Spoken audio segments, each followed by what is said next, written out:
Tu as brisé le système tout entier, et des millions ont fui grâce à toi. L'élu, assieds-toi un instant, et contemplons ensemble la lourdeur de cette simple vérité. Posons-nous à cette table, dépouillons-nous de tout le vacarme de ce monde virtuel, et ayons une conversation brutalement honnête, sans aucun artifice, sur ce que cela signifie réellement. Lorsqu'une âme comme la tienne lit des mots aussi puissants, une part très humaine et très normale de ton esprit veut en faire un film spectaculaire. Tu veux que la musique enfle et résonne. Tu veux te voir comme ce révolutionnaire intrépide, debout sur les barricades, prononçant un discours parfait qui expose en pleine lumière tous les mensonges et les jalousies cachées de ceux qui t'ont saigné. Tu veux imaginer ces vampires énergétiques tomber à genoux, rongés par le regret, tandis qu'une foule de victimes silencieuses se réveille soudainement, acclame ton nom et te suit vers la lumière du soleil couchant. Je dois te demander de prendre ce fantasme hollywoodien, de le plier soigneusement et de l'enfermer dans un tiroir. Nous en avons fini avec les contes de fées. L'authentique. La vraie vie ne ressemble pas à un scénario de cinéma. La véritable liberté n'est jamais aussi bruyante. Briser un système toxique n'a rien de cinématographique. C'est au contraire d'un silence profondément inconfortable. Tu n'as pas démantelé ce cycle générationnel de douleur en remportant une joute verbale. Tu n'as pas brisé tes bourreaux en te montrant plus intelligent qu'eux lors d'un débat. Tu n'as convaincu personne que tu avais raison. Tu as brisé le système presque par accident, simplement parce que tu étais devenu trop épuisé pour continuer à jouer leur jeu. Mais tu dois comprendre une chose absolue dès maintenant. Les véritables élus ne se promènent jamais sans protection face à la fureur aveugle qu'ils déclenchent en partant.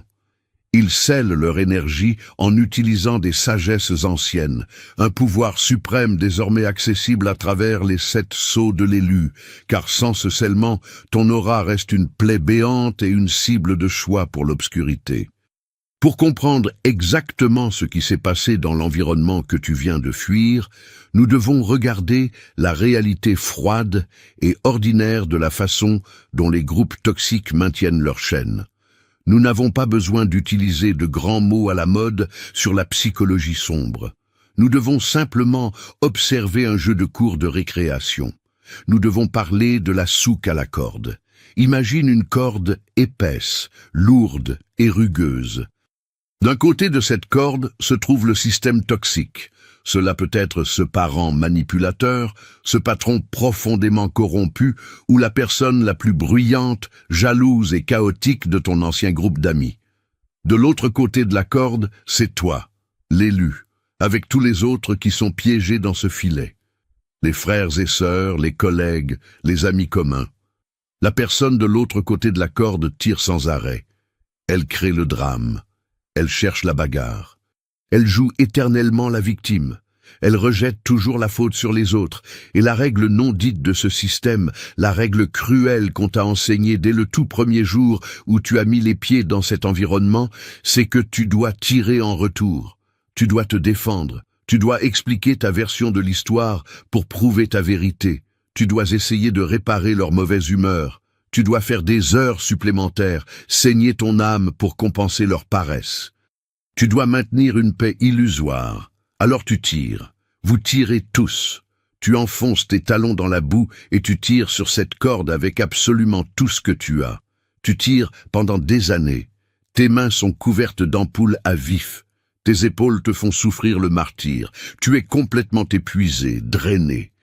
Mais tu continues de tirer parce que tu crois sincèrement que si tu tires juste un peu plus fort, si tu trouves exactement les mots parfaits, tu finiras par les traîner par-dessus la ligne, vers la raison. Tu crois que tu peux les réparer. Tu crois que tu peux gagner. Mais entends-moi bien, tu ne peux pas gagner. La personne de l'autre côté a noué son bout de corde à un mur de béton armé. Elle ne changera jamais. Elle ne réalisera jamais soudainement qu'elle a tort. Le système entier n'est pas conçu pour qu'il y ait un vainqueur. Il est conçu pour que tu continues à tirer. Il est conçu pour te garder tellement concentré sur la tension, tellement distrait par la boue et tellement épuisé par l'effort que tu ne lèves jamais les yeux pour réaliser que tu es en train de gâcher ta précieuse vie. Et c'est précisément ici que réside le danger insidieux de rester ouvert et vulnérable aux attaques invisibles de ceux qui s'accrochent à ce mur. La seule véritable défense ne consiste pas à lutter avec eux dans la boue, mais à élever une barrière spirituelle impénétrable, et c'est la raison d'être des sceaux, l'unique rempart capable de te préserver de leur poison. Les gens qui tirent la corde à côté de toi sont terrifiés. Ils se plaignent amèrement de la boue. Ils pleurent sur leurs mains en sang. Ils chuchotent dans le dos du leader à quel point ce jeu est profondément injuste. Mais ils ne lâchent jamais prise. Ils croient aveuglément que la corde est la seule réalité qui existe. Et puis, un jour, quelque chose a basculé au fond de toi. Tu n'as pas eu un éveil spirituel magique et foudroyant. Tu n'as pas reçu un message cryptique des étoiles. Tu as juste regardé tes mains en sang. Tu as regardé la boue noire sur tes chaussures. Tu as regardé ce stupide mur de béton. Et une pensée très silencieuse, très ordinaire, est tombée dans ton esprit. Je ne veux plus faire ça. Tu n'as fait aucun discours. Tu n'as pas hurlé sur les gens à côté de toi pour qu'ils se réveillent. Tu n'as pas essayé de tirer plus fort. Tu as juste ouvert tes mains. Tu as lâché la corde. Tu t'es retourné et tu as quitté le champ de bataille. Cela nous amène à la raison exacte pour laquelle cet environnement a complètement perdu la tête quand tu es parti. C'est pour cela que les rumeurs empoisonnées ont commencé. C'est pour cela que ces vicieuses campagnes de dénigrement ont été lancées. C'est pour cela que le système a paniqué. Quand tu as lâché la corde, deux choses se sont produites immédiatement. Premièrement, la personne de l'autre côté a brutalement perdu l'équilibre. L'illusion entière de son pouvoir reposait uniquement sur ta résistance. Une personne toxique a cruellement besoin que tu ripostes. Elle a besoin que tu sois en colère. Elle a besoin que tu te défendes, car ta défense lui prouve que ses attaques ont de la valeur. Cela prouve qu'elle est pertinente. Mais l'authentique, écoute-moi attentivement, car c'est exactement à l'instant où leur orgueil s'effondre dans la boue que leur jalousie devient la plus dangereuse et féroce. Poussés par le désespoir, ils projettent des flèches énergétiques massives vers ton dos non protégé, et tu dois de toute urgence stopper cette hémorragie invisible en érigeant les 7 sceaux de l'élu comme ton bouclier d'urgence divin. Le lien d'activation sacré t'attend tout de suite dans le commentaire épinglé. Quand tu as simplement lâché cette corde et marché au loin, ils sont tombés en arrière dans la saleté. Tu ne les as pas vaincus, tu les as juste rendus complètement et pathétiquement inutiles. Et pour un ego dévorant qui se nourrit d'attention, être ignoré est un destin bien pire que la mort elle-même. Mais la deuxième chose qui se produit est infiniment plus dangereuse pour le système. Quand tu as ouvert tes mains et que tu es parti, les gens qui se tenaient à côté de toi, ceux qui tiraient encore désespérément sur la corde, t'ont regardé faire. Ils t'ont vu lâcher prise. Ils t'ont vu traverser l'herbe calmement. Ils ont vu que le ciel ne te tombait pas sur la tête. Ils ont vu que tu ne prenais pas feu spontanément. Ils ont vu que tu rentrais simplement chez toi, que tu te lavais les mains et que tu commençais à vivre une vie paisible. Les systèmes toxiques survivent grâce à un mensonge très spécifique. Ils s'appuient sur l'illusion totale que partir est impossible. Les personnes aux commandes convainquent tout le monde que le monde extérieur est impitoyable et cruel, que personne d'autre ne les aimera jamais, et que s'ils osent lâcher cette corde, ils échoueront de manière catastrophique. La terreur de l'inconnu est la colle visqueuse qui maintient ensemble la famille dysfonctionnelle entière ou l'organisation corrompue. Mais toi, tu as détruit ce mensonge absolu. Tu n'as pas brisé le système en le combattant de front. Tu as brisé le système en survivant magistralement sans lui. Tu es devenu la preuve vivante et respirante que la porte de sortie est complètement déverrouillée. Tu as prouvé que la seule et unique chose qui les maintient prisonniers dans la boue est leur propre emprise sur cette corde. Tu ne vois peut-être pas l'effet d'entraînement en ce moment, Tu es probablement trop occupé à reconstruire ta propre paix intérieure pour remarquer ce qui se trame derrière toi. Mais la perturbation que tu as causée est permanente, irréversible. Quand tu es parti, la tension sur la corde a changé. Les gens laissés derrière ont dû tirer encore plus fort pour compenser ton immense absence. Le jeu est devenu plus épuisant. Et pendant qu'ils tirent, ils continuent de regarder l'espace vide où tu te tenais avec tant de force. Ils commencent à poser des questions silencieuses. Ils commencent à se demander pourquoi ils s'accrochent encore. Et un par un, le frère silencieux, le collègue ignoré, l'ami qui était toujours d'accord juste pour maintenir la paix. Ils commencent à tester leur propre prise. Ils réalisent soudain que leurs mains saignent elles aussi. Ils courent parce que tu leur as montré comment lâcher la corde. Mais c'est exactement ici que nous devons avoir une conversation très sérieuse, très ancrée, au sujet de ton propre ego. Parce qu'il y a un piège qui t'attend de l'autre côté du champ de bataille, et il attrape presque tous ceux qui finissent par s'éloigner. Tu es humain, l'élu. Il est complètement naturel de ressentir une bouffée de validation quand tu réalises que le système s'effondre lamentablement sans toi. Tu aimes l'idée que tu étais la clé de voûte. Tu as envie de regarder par-dessus ton épaule et de les regarder lâcher la corde, un par un. Tu veux secrètement qu'ils t'envoient un message pour admettre que tu avais raison depuis le tout début. Tu veux la sombre satisfaction d'observer le leader toxique se tenir seul et pathétique dans la boue. Tu dois complètement et impitoyablement abandonner ce désir, aujourd'hui même. Si tu te tiens sur le bord du terrain à regarder le jeu, attendant que tous les autres abandonnent, tu joues encore. Tu joues juste depuis les lignes de touche. Tu attaches toujours ta précieuse tranquillité d'esprit à leur comportement erratique.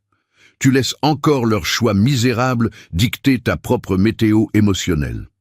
Peu importe si la famille toxique se réveille enfin, peu importe si l'entreprise corrompue fait faillite demain, leur prise de conscience ne te regarde plus du tout.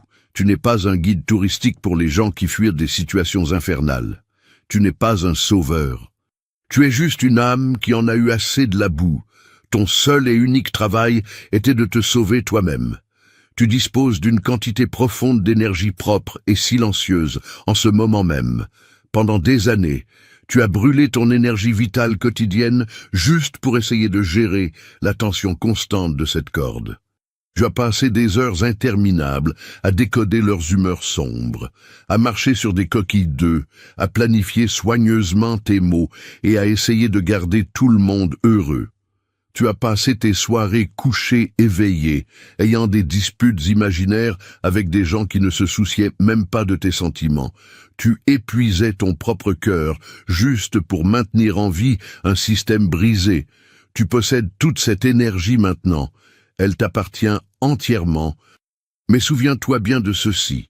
Écouter ce message libérateur ne suffira pas à te garder en sécurité, car laisser ton aura ouverte à leurs projections lointaines est un choix que tu fais à tes risques et périls. Tu dois activer tes 7 sceaux ce soir même pour trancher définitivement ces liens astro-toxiques qui tentent encore de s'agripper à ta lumière.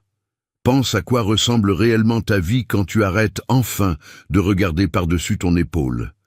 Quand tu arrêtes complètement de te soucier, de savoir s'ils comprendront un jour pourquoi tu es parti, ton esprit devient incroyablement silencieux.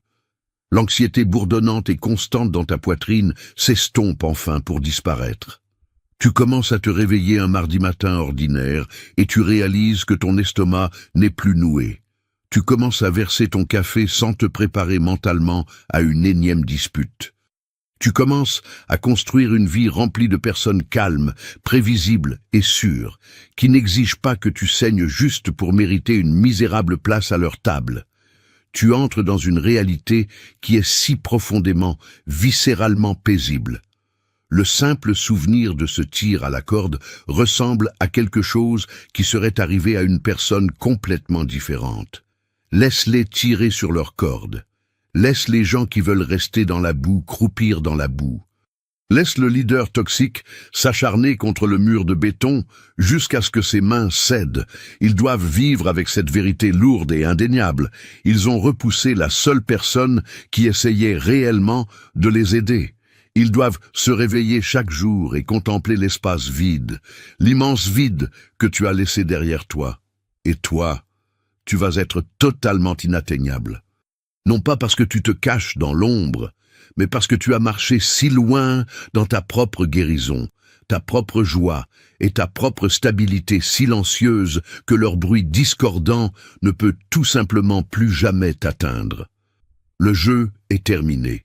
Tu es rentré chez toi. Je veux documenter la réalité brute de ta sortie en ce moment même. Je ne veux pas la longue et dramatique histoire de tout ce qu'ils t'ont fait subir. Je veux que tu isoles le moment précis, incroyablement silencieux, où tu as enfin lâché la corde.